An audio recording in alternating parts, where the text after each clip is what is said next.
Sí, siempre que el equipo consiga la victoria, la semana se hace mucho más amena, mucho mejor y bueno, estamos trabajando para conseguir esta semana, que sabemos la importancia que tiene el resultado este fin de semana.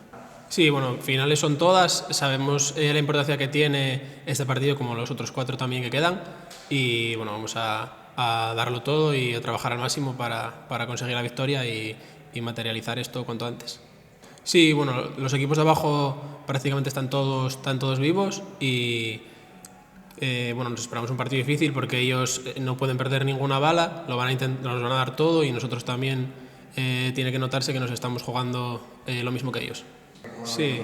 Nada, nosotros estamos centrados en el partido, que es en lo que nosotros podemos manejar, los resultados y los puntos que cosechemos, pues cuanto más mejor, pero bueno, vamos a empezar mirando el domingo e intentar ganar al Salamanca, que es lo que intentamos ahora mismo.